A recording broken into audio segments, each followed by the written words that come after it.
Hello, everyone.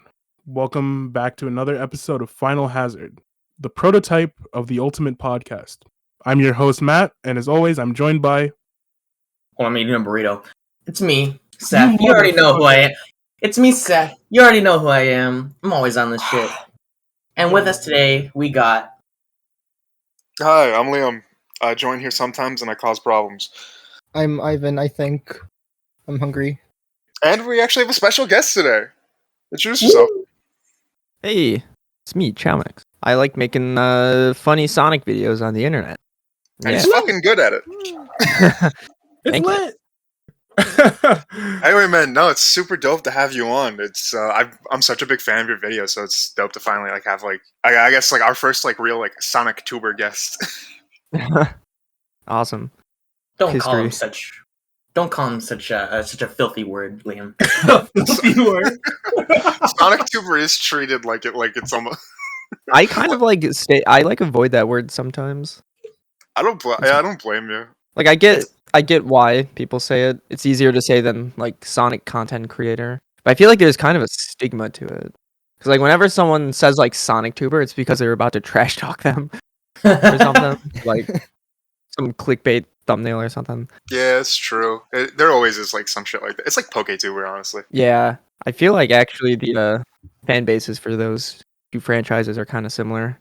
They're very split. Terrifying. Yeah, we talked about that actually. I think last episode with Lewis, who does Pokemon content, about just how many similarities there are between Pokemon fans and Sonic fans. Have you seen my video about the Sonic cycle? Oh, I love that. That's actually how I found you. Oh, really? Oh, awesome. Yeah. That verbatim can be applied to the entire Pokemon community. I slowly started realizing, after I made it, this can kind of be applied to other fandoms. And the one that came to mind, almost instantly was Pokemon. Yeah, no, you... Oh, wow. I'm thinking of it through. That exactly applies to Pokemon. Verbatim. It's almost the exact same. Yeah. Crazy world we live in. It's always the series with the magical creatures. Yeah. I think we should ask our guest a few questions. He's gonna do it, isn't he? Okay, so this looking at your looking through your content, sir, I've seen many tier lists. I've done a few tier lists, yeah. And I wanted to know, how do you feel about Sonic jump balls? The jump balls? When Sonic jumps, turns into a ball. Right. The various different animations. It's an inside joke, I guess.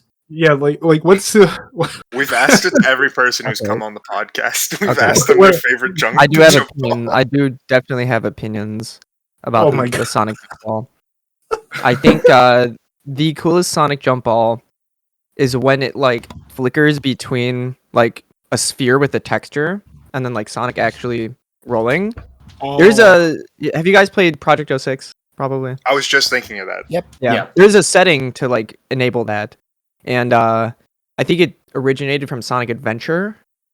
Yeah, SA1 jump ball. SA1. So yeah, basically the SA1 jump ball. They made that a feature in Project 06. And I never really thought about it until I saw that setting and I turned it on and realized oh yeah, in SA1 it kind of flickers between the ball and texture and then him jumping. And it looks really cool. So that's probably my favorite jump ball animation. I think the Sonic Heroes energy sphere thing is cool. Mm-hmm. But nothing. The aura. Yeah, I guess I gotta agree with you though. Nothing really beats the classic sphere and then curled look. It's classic. And Micah, classic games, right? Yeah. Nice. Aunt Micah in the Twitch chat says that their fave is Lost World. I'm gonna sit down and have a discussion with you. It's just a sphere. It's just a blue ball. I've been playing. I started playing Lost World for the first time a few weeks ago. After purchasing it on Steam for $2. Ooh. Yeah. You couldn't even pay me that money to play that game. Still too much. It's still too much, honestly. Oh, okay. He was in a call, and I was like, "Oh, we can make this stream content," and he was like, "No." I'm not. he was so miserable. Because okay, no, I can't play modern Sonic games. Like specifically like the boost games and stuff. I cannot play them on stream because you'll see me sit there for several, and when I mean several minutes, doing something that should be simple, I will die several times. Like the Sonic Colors final boss. Spent an hour on it. Spent an hour on it. Leave me alone. That was amazing. I was trying my best, dude. That was meant to be like a whole like stream, and we were meant to be like, "Oh, we're getting it done." And Seth it was meant to be a quick one. Seth was gonna do it and go to work. And he spent an hour on that fucking boss fight, and we just sat there talking about Casper the Ghost lore instead of I mean, it's like, leave me. I don't want to talk about it anymore. I'm sorry. And wait, I'm so dumb. I brought it up. Yeah, that's you. P brain. I have P brain. Brain rot, bro. Seth, I know you had a few questions that you wanted to ask. I got a few. I don't want to start off with a super big one though, but maybe because a lot of people who might be new to your like channel or whatever, they may not know that you've done a few Sonic covers. So I want to know like what got you into doing music and like learning instruments and stuff. Oh yeah. Yeah, I will say that like out of all my videos, covers aren't usually what I do, but I will put them out occasionally, and they do get less views just because like it's not what people subscribe for technically. But I do really like making them because I like playing instruments. I have, I think only 2 of them on YouTube, but I'll record a few for like Twitter every once in a while. Those are pretty fun. Nice. I think basically I started playing guitar back in like freshman year of high school, so it's been quite a while. And like literally I would learn how to play guitar by playing like Sonic Adventure music because the guitar riffs are so cool. I think that was probably one of the bigger inspirations too. So like I'm like, man, this is cool. How does this guy play this on an instrument? So I would like look up tabs online and just kind of practice in my room. Sick. I did the same thing. Sonic's music is what got me Yeah. into playing guitar a bit. And I used to just like spend like hours like trying to figure out like what Jun Sonoy used to like get his tone and stuff. Yeah. What do you use? Because I love your tone on like your covers. I use Guitar Rig on my PC. So I plug my guitar. It's a virtual amp. So I plug my guitar into an audio interface, and then it's basically a virtual amp. And I literally use the Foo Fighters preset. Listen, it works. Yeah. I recently started listening to Foo Fighters because they frequently played on the radio station that I listen to in my car. So I'm like, ooh, I like this. Yeah, they've got some good tones. Random question: favorite Foo Fighters song? Ooh, All My Life, maybe? Oh, that's a good one. I really like Pretender. I like Pretender's Pretender a lot too. That's a fun one to play on guitar. I'd say like in terms of guitar, Pretender and Everlong are really fun to play. Oh yeah. Oh, one riff that was like crazy to me as a kid. It was when Generations was like first like really announced. I started seeing trailers online. When My Chemical Romance was like used in the trailer, I freaked out because So it was did like I was just like I was like a little emo kid, so I was like, "Holy shit! Finally!" A Sonic game for me. That was awesome. No one ever talks about that. There were a few times where I tried bringing it up like on Twitter and no one interacted because no one like knew what I was talking about. We need more emo kids in the Sonic film. I know. There's not enough. No. Wait, Nah, really? my favorite things with like it's really weird with Sonic music because a lot of it's like this really cool mix of like butt rock that's like kind of corny and like you like get it. It's a lot like pop punk in a way where you kind of like you're like, oh, it's immature a bit, but like you really like fuck with it. I got you. So like I just want like the two to like blend over because one of the funniest like situations with Sonic fans and music is anytime like rap music's brought up, they'll be like, "Yeah, I love Haunted P," Oh, Oh no. and I'm like, Oh, You don't know what you're talking about, dude. come on. All right, name one of his songs that isn't in the soundtrack for a Sonic game. Right? Go. Impossible. name one non-Sonic Haunted P song. Sorry, it can't. I apologize. name one non-Sonic song. Vibe with Me by Gold Necklace. Listen today. Matt's just plugging music he likes. Dude, I've been listening to that album all week. Well, it dropped on Friday, and I've been listening to it like all day Friday, all day today. I'm done. I'm stuck. You were listening to the singles all week. I was listening to the singles all week. Yeah. Yeah. And then the album literally came out in the same week. So, yeah. Where's my math rock Sonic soundtrack? Yeah. Imagine. Dude, Imagine. football, this is Sonic Just soundtrack. like Dream Theater. The streets need it. Dude, Weezer? Well, okay. Yeah, I was There's just still gonna say, chance. like, at least we have Weezer to look forward to. Real. Weezer Yeah. Weezer does the theme song for Sonic 2. Just else. We're convinced, and we heard this from a friend. We're convinced that Lil Nas is doing a song for the second movie because they follow each other on Twitter. Ooh. I can see that happening. You know what would have really I fuck fit with in the first Panini would have fit really well in the first movie. Don't know why. Can't tell you why, but I just know. You just feel it. Just feel it in my bone. I've talked about my wants for Frank Ocean, Kendrick Lamar cover of Unknown from Emmy. Wait, that's so fire. It'd be so good. No, but I don't think How it can we would be. make this happen? I don't think K Dot would get on the Sonic soundtrack. It'd probably have to be Tyler. Tyler the creator and Frank Ocean are actually like a really good like combination. They are. Actually, no. If it's licensed music, then we definitely got Pharrell Williams coming in. He'll do anything. I'll be sick. Oh. Illumination has him trapped in their basement making Yeah. music for every one of their movies. I'll be sick. He'll probably be in the Mario movie. It'll be a remix of the underground music. It's just gonna be happy. Something's It's not just gonna quite. be happy. Something's missing. Something's not quite right. No, Dude, Chaomix. I say one word, and you bring up that goddamn cartoon.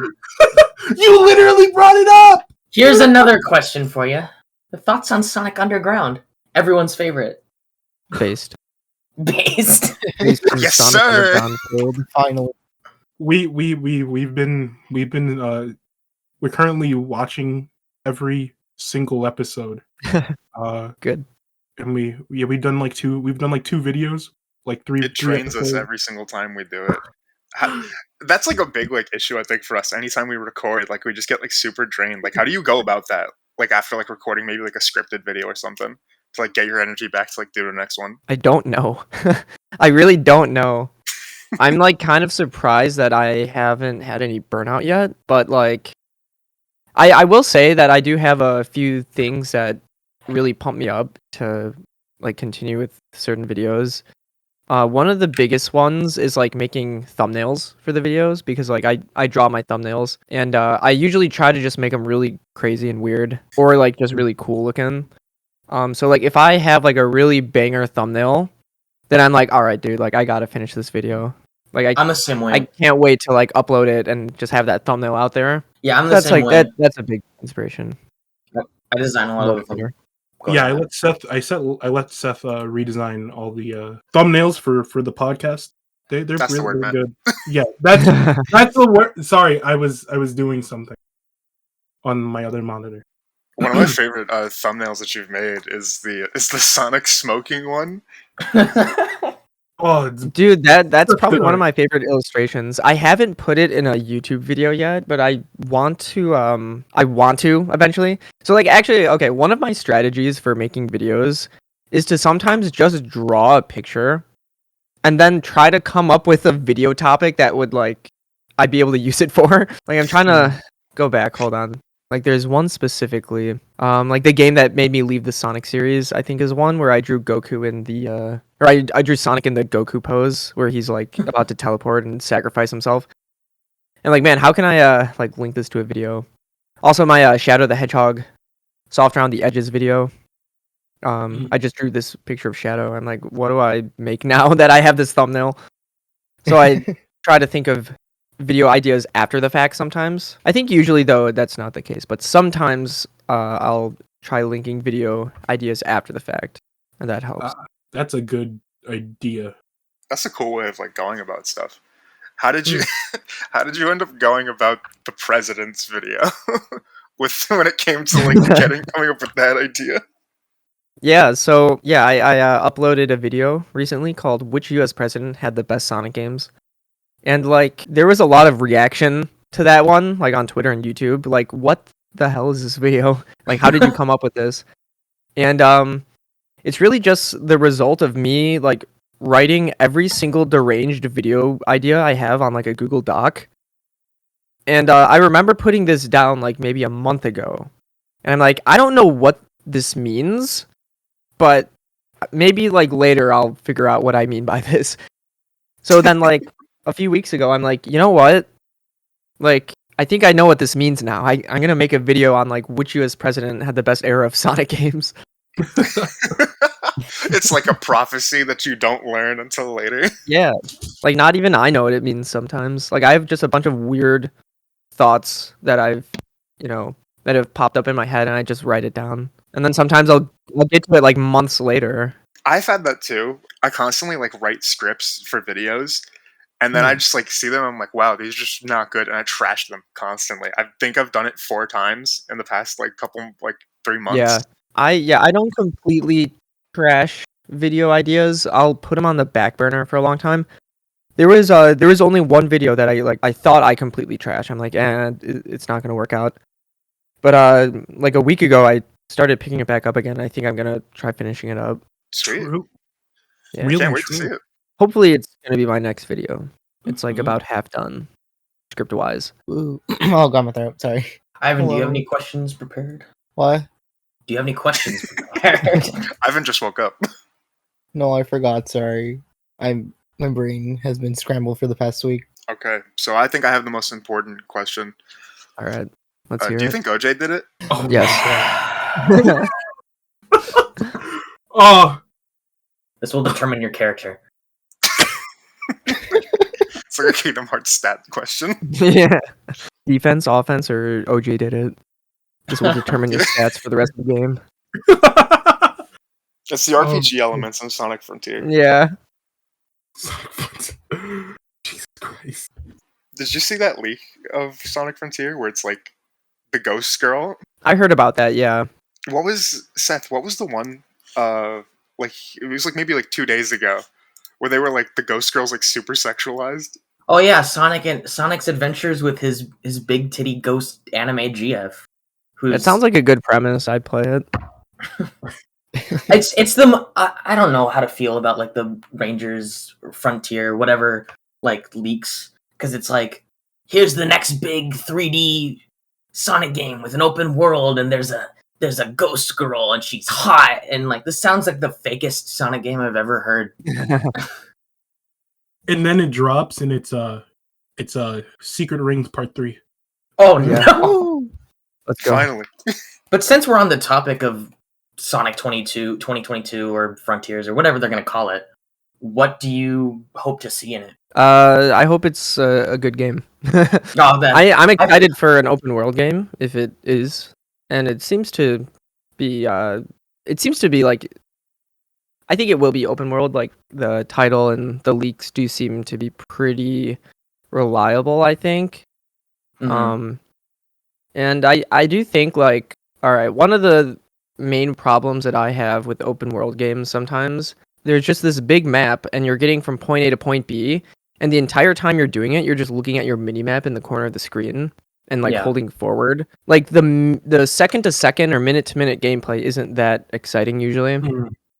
But with Sonic, you can make it so that like just moving the character is fun in itself. And like as long as they do that, you could just drop me into like an empty world with like interesting geometry for me to like roll around in, and I can have a fun time. If you've ever played Sonic GT, which is a Sonic fan game, Yes. that is like it's like semi-open world. It's got very open level design, and Sonic has just like this enormous move set. He's got like the drop dash, the spin dash, the peel out. He has like all of his moves. He got the bounce attack. Like just controlling Sonic is really fun. Like one of my problems with that game was that like I didn't have a good sense of direction. So I would get lost, but I kind of didn't care because I just was having fun moving Sonic. It was just really fun to run around. So I didn't mind that I got lost. I would just be like, oh, well, I'm just going to roll on this slope right here and just let gravity take control and have fun. So I hope the physics in the new game are at least kind of like that, and it's just fun to move him around. Yeah. I really want to see a return to the hub worlds, kind of like less '06, less Unleashed, more SA1 kind of like where like, but like expand that a little bit more. Like you know how they had like there were like places like the emblems and stuff, and you had to do like crazy jumps and explore with like different characters to get like those extra emblems and things. Yeah.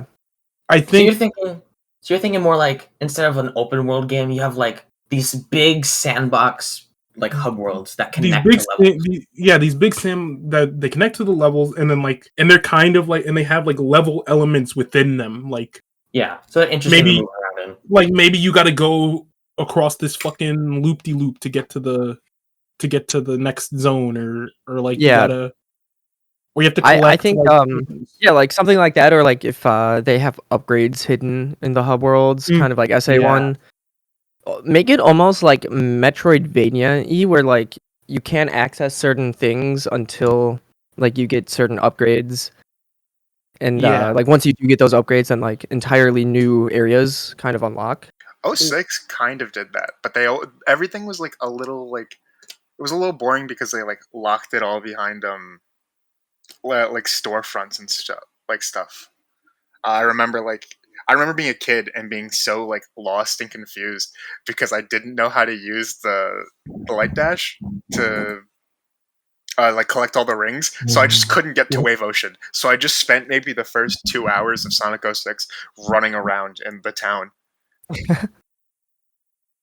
You're like in like Adventure 1 mode where you're like, maybe I can spin jump to the other side. But 06 doesn't have a functional spin dash, so you can't. Yeah, the spin dash is one of the more fun abilities of the 3 Sonic games, especially in Adventure 1, where it was just completely broken. And like if you go on even the slightest of slope and you spin dash jump up, like you just go flying into the stratosphere. It makes it so that like you can, it's just like a big sandbox world that you can pretty much like, it's like literally what Todd Howard says, like, oh, you see that mountain over there? Well, you can go to it. Breath of the Sonic. It's Todd Howard's wet dream. His wet dream is looking at mountains and going to them. Yup. We need Todd Howard on a Sonic game. He'll bring best jump. His gameplay philosophy, man. It'd mesh well with Sonic. Todd Howard worked for Sega. He'd make one really good Sonic game, and then that would be the only Sonic game to ever come out every generation of consoles. Yeah, they already do that. Sonic 1. Oh yeah, you're right. They really love that game.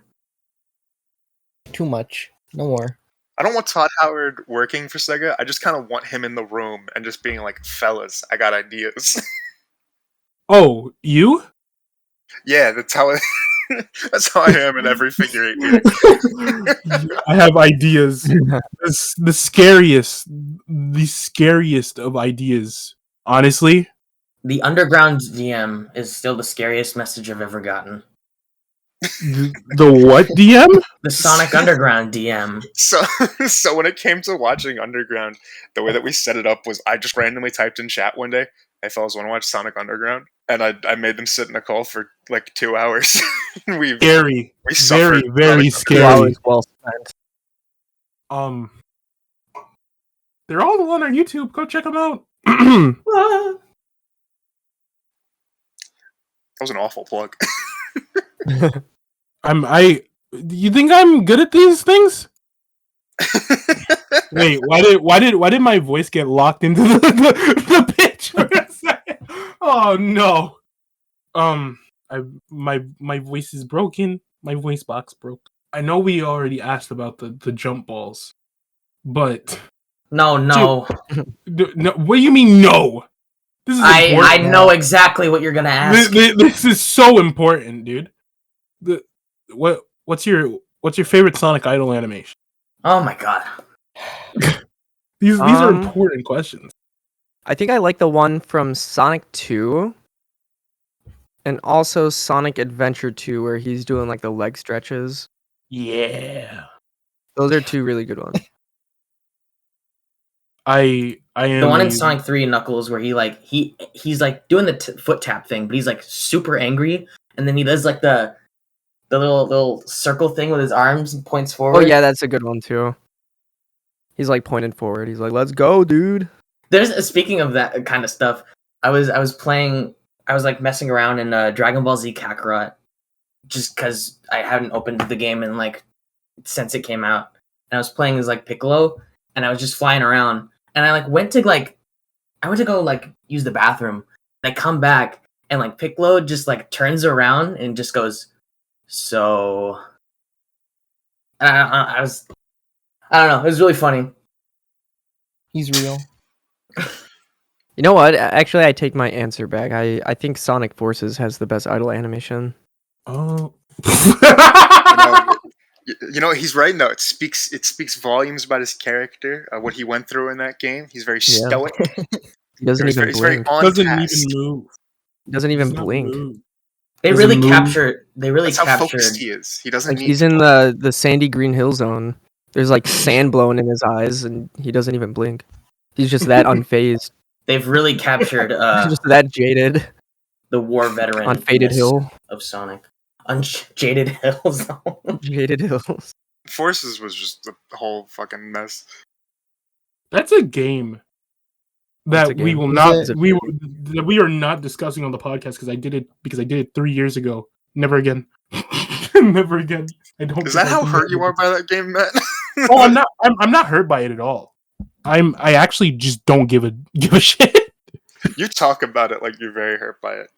Forces is odd because I think if you just like looked at it, it's just like a very like mediocre game. But I think because it was like so hyped up and we had like nothing for so long, it feels very insulting. That trailer. That like, trailer. It's not like the worst game in the world, but it is definitely like that guy that farts in the elevator and then leaves, and then you're kind of stuck with it for like 20 floors. Because like we have nothing else to, like we don't have nothing else as a palate cleanser after that.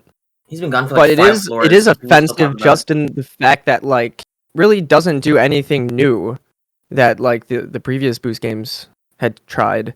But yet it still does everything so much worse for some reason. It feels like a test demo to what Unleashed was like trying to do. Yeah. Or like it feels like someone modded the boost into Lost World. Yeah, that's exactly. Yeah, actually that's a good analogy. Like it's like they tried to someone modded Lost World to play like a Boost game. That's what it feels like. I remember laughing my ass off when I forgot his name, but since like it was built off Lost World, they were able to get like the gravity back in Forces because it was just there. Wait, what was the thing? You know how in Lost World it has like the level gravity, so you can go around. Yeah, like the planet gravity. Yeah, Mario yeah, like that was just gravity. Like ported back in the Forces. Oh, someone put it nothing in. came out of it. Nothing came out of it, but it's there. I think what Forces did to hurt everyone also made it like really interesting because I think it's become the new like 06 baby that like everyone wants to fix. I can fix him. Yeah, there's like a lot of I've been seeing a lot of like those like the Sonic Forces. What was it called, Liam? You posted? Oh, it was like reimagined. It was like this really cool level mod, and like for Sunset Heights, they like make it so shadows like chasing you throughout like half the level. Yeah, That's awesome. that was dope. I saw that. I got it actually in my YouTube recommended feed. I got something Sonic related in my YouTube recommended feed. Something that I've avoided for several years. See, Matt, this is what happens when you're not angry at the franchise. I've never been angry at the franchise though. You were. I've just been kind of like frustrated with like other aspects that don't concern the actual quality of the games. I still buy the comics every month, dude. What do you mean? There's no way I could be that upset. I think, kind of bringing it back to the Sonic cycle, I think I love that video so much because I think it encapsulates so much of like how the fan base like functions. I think specifically with people that like fall in and out of it, because that was always something like no one ever like talked about, was the people that were always like, I'm abandoning the series, and then like next game they buy it.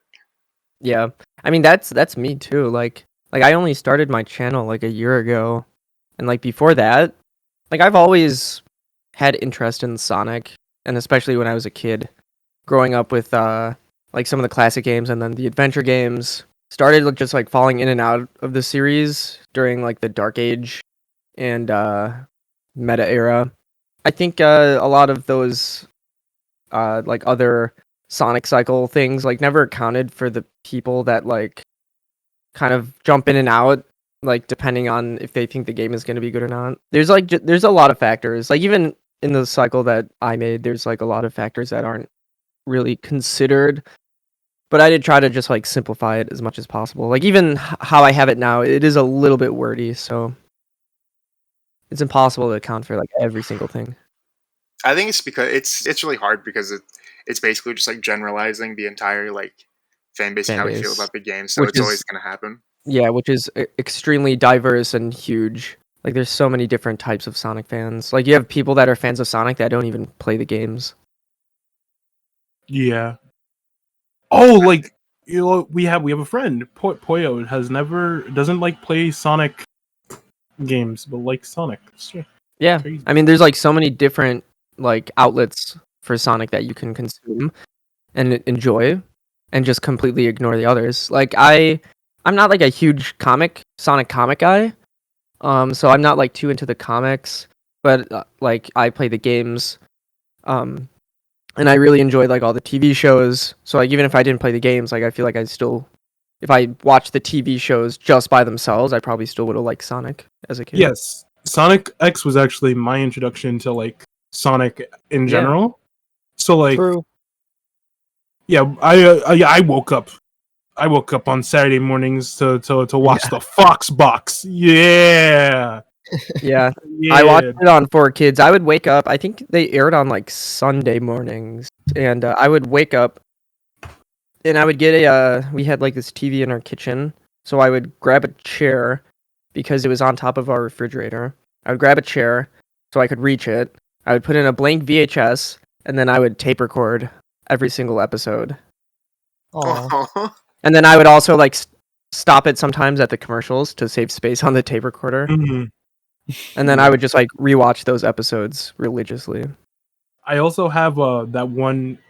It's the one Sonic X DVD that has like the Knuckles episodes. Yeah, it's like that one. I watched that so much. I was a DVD kid. I was awful at keeping up with like shows, so I just got all the DVDs, and I think I basically had the entire adventure.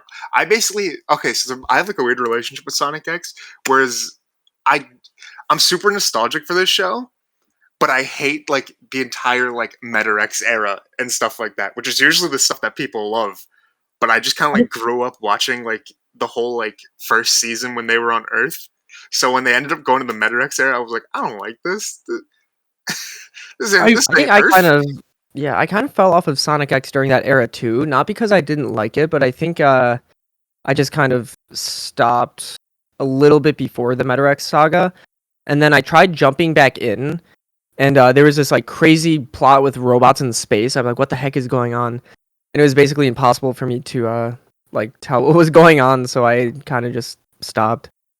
I think for me, what happened was that I was very tuned in for that first episode, and then like the second, and then like the one where they like save Cream from like the government, Mhm. and then like and then like, you know, you're a kid and like you're watching the stuff on TV, and like half the time you don't remember what you watched on TV the next day.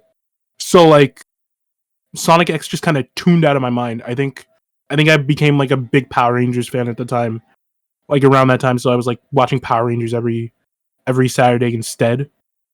So Sonic Sonic X just kind of phased out of my mind, and then like I come back and they're like, the final 5 episodes of Sonic X are airing now in a marathon. I'm like, what? This shit's ending? I have to watch it now. And I was like, yeah, Super Sonic, and he's doing things. And I like Dragon Ball Z. Yeah. Yeah, Dude, you just reminded me, like, on 4Kids, they'd air, like, Sonic X and Dragon Ball back to back, and they'd have, like, a commercial be like, 2 super shows, something, and they'd show Super Sonic and Super Saiyan Goku, like, next to each other on screen. My brain was like, wow! I forgot that Dragon Ball Z Kai aired on Toonzai. Wow. It was such a 4Kids Kai. I just remembered its existence. They call the Spirit Bomb the Spirit Blast. It's extremely bizarre. It's such like a weird like time period, because like I'm like I've been watching Sonic X reruns for like half my life at this point, you know? And now like I was watching like Dragon Ball Z Kai on like Nicktoons, and now it's like on whatever, and it's a completely different show, by the way. And those two versions are completely different. Mm-hmm. I feel like Nickelodeon like kept Dragon Ball like the same, like in its original form to the best of their ability, and then like 4Kids was like, make Popo blue and fuck up Gohan's eye, like specifically that. Wait, what did they do to Gohan's eye? Okay, so like Gohan like gets like beat up by Piccolo while they're training, and like his eye is like swollen. And it's like the cartoon eye swell thing. Oh, and, okay. Yeah, but what 4Kids saw that and was like, yeah, no, I don't think so. And like drew over his eye and made it look like it was open. Hold on, let me find it. But they didn't edit down the swelling. They just drew an eye over the swollen. What the heck? So it's just kind of like popping out. Yeah. I wish. It's very weird. I wish. Oh no, I see it. I see it. I found it. Oh great! Now we just got a wall of fucked up Gohan. They like just copied. They just copied one eye onto the other. It's like weird. Oh wait, yeah, it is just copied. That's funny as fuck. Control C, flip horizontal. Dragon Ball and Sonic are always like paired together with kids, and I always felt a little bit left out of that, because when I was younger, I wasn't like a Dragon Ball kid at all. Well, like later when I got on like the internet and I just saw all these like combinations of it, or like when I watched like Nazo as a kid, and I didn't understand all the Dragon Ball influence. I was just like, oh, this is really cool, Sonic fight. Mm-hmm. I think it's also because like it also depends on like when you like grew up as well, because like Sonic and like Dragon Ball were very like, they were very close. I don't know how they were. I don't ever like, I understand why, but like they were never on the same channel for like a very long time. They were never on the same channel. Like I got my Dragon Ball fix on Toonami and then Sonic on 4Kids.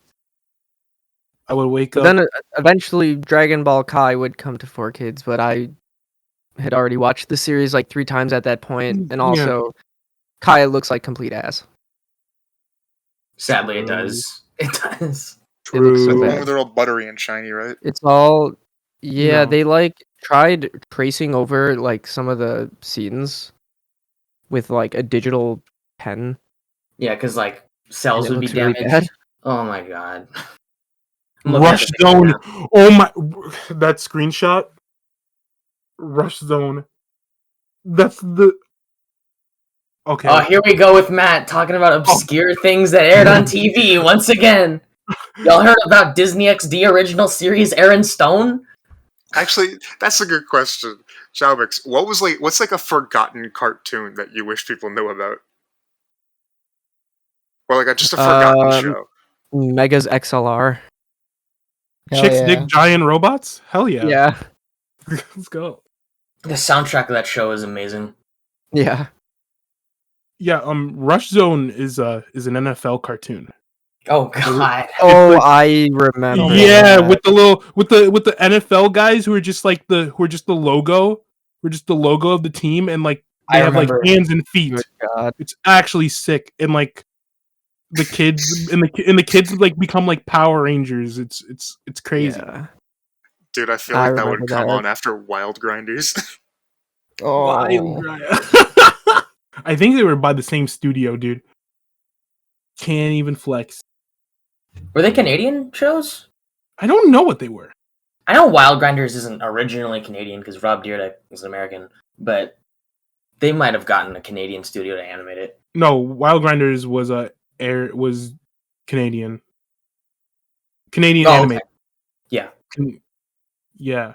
I thought you were gonna say it was surprisingly good, and I wasn't ready for the Wild Grinders discussion. Why would I ever lie about Wild Grinders being anything other than terrible? I was gonna lose respect for you. Rob Dyrdek really brought every single cast member from fucking Ridiculousness onto this damn show. Everyone from Fantasy Factory is in that show. Since we're not talking about Sonic, what other fandoms do you indulge in? Like, what other series are you like, ooh, I like this?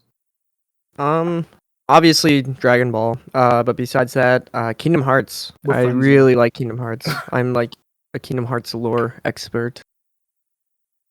Oh boy. We're friends now. Yeah. One of our friends, Ethan, he was on the call earlier before we started. Me and him always get into discussions because people will be like, "Oh, how do I like start Kingdom Hearts?" Ethan will be like, "Okay, so you got to go back and play 358 Days Over 2," and I'll be like, "No, you play Kingdom Hearts 1. You watch the Rechain of Memories cutscenes, chronological order." Because like there are things in the later games that like they definitely kind of retconned and changed to make sense a little bit. So like if you go into those games and then go into the originals where they weren't like they didn't have all those things in mind, it's gonna be really weird. Yeah. You treat those prequels like flashbacks, not first entries. Mm-hmm. Yeah. I love how Ethan coincidentally just quote tweeted the tweet saying go watch the stream.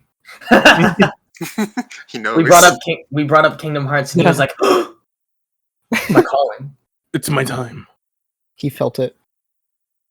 Ethan, when you watch this, I need you to know 358 Days Over 2 is not that great of a game. True. Oh, it's not a great game at all. I'll get a DM about that later. Yeah. It's an impressive game for being on the DS. But actually the multiplayer in that game is really kind of awesome. That's probably the coolest part about the game. I've never played it. I just know that like it's like Kingdom Hearts 2, but like on your Nintendo DS, which is very interesting. A little bit. It's like kind of nerfed. Definitely, the combat system isn't as good. I still think it's pretty solid. But yeah, the 2-player mode is really cool. Like basically, you go in with a second player. I think it's. I don't remember how many players. I think it might only be up to 2. Like I don't know if you can do 3 or 4 player. But like you can choose any of the Organization 13 members. And then there's also Mickey, Donald, Goofy, and I think Kingdom Hearts 1 Sora you can choose from, and you just like go into maps and fight Heartless together. That actually sounds. And they all have their own movesets. Like it's really cool. Yeah, and then they did that. Didn't they do that on Kingdom Hearts 3 with the DLC? It's pretty kind of like that same thing. A little bit. Like it's not a 2-player mode. There are mods though that can kind of turn KH3 into a 2-player game. Wait, really? That sounds cool. Yeah, there's and also you can just kind of like play non-playable characters, like some of the org members.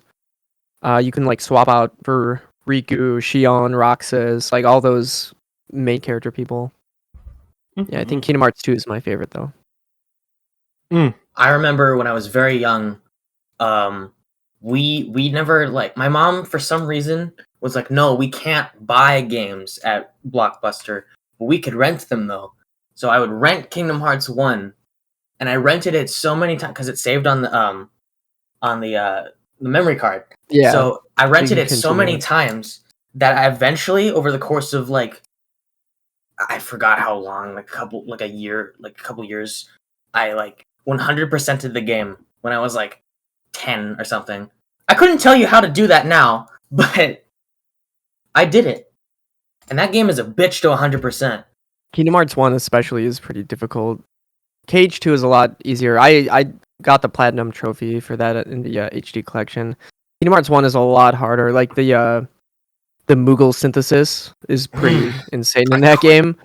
They definitely simplify that. They simplified it like from 2 and on. It's also like finding the materials and it's stuff. so grindy.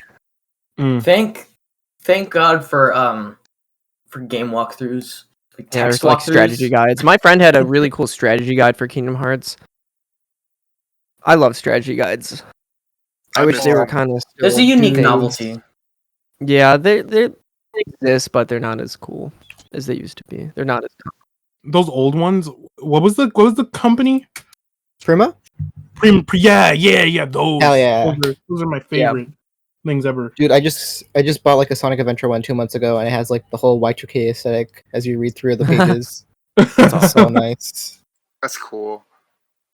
I had like 2, because to me, I didn't know they were strategy guides as a kid, so I just read through them like not like dictionaries, but like Wikipedia. Yeah. You know how we have like the Sonic fandom wiki now? I just used them as that. So like I had an Unleashed one, and I had a Sonic 06 one. I had a Paper Mario 1,000-Year Door strategy guide, and it was like pretty hefty. And I would literally bring it to school during like silent reading, and that would be my book. I did the same thing with the 06 one. I did the same thing with the Heroes Instruction Manual. Oh my god! You know what's a really good fucking read? The SA2 instruction manual. Yeah, it's so big. Wait, how? I've never read through the SA2 instruction manual. The SA2 instruction manual is hefty. I got it right here. Adventure 2 Battle or Battle? Oh, 2 Battle. Yeah. Battles. It's a. I wonder if I it's a pamphlet. have the instruction booklet still. It's so heavy. It's like big. Yeah, there's like character profiles. There's like a prologue to like the game.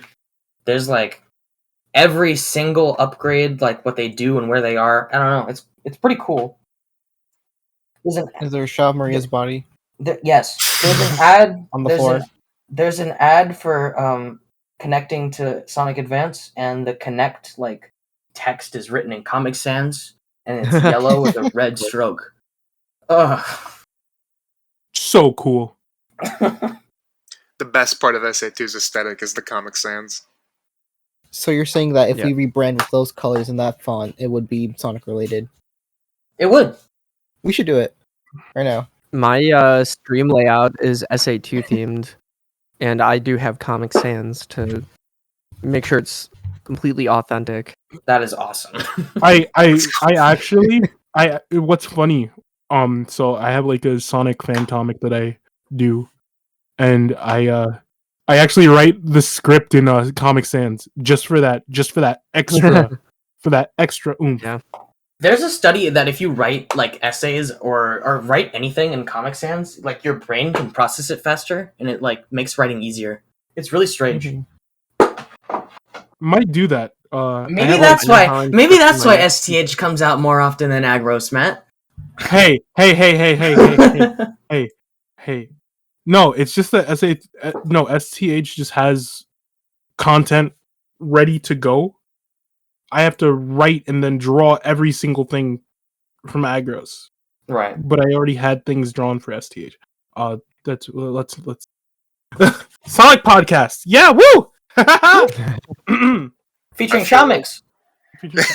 I feel like the fall off of Sonic lore and the very little that there is directly linked to the lack of the lack of Comic Sans and instruction manuals. I agree. We need thicker instruction manuals. Then we can finally get lore back. We need instruction manuals. Period. We need printed instruction manuals in the case of every game.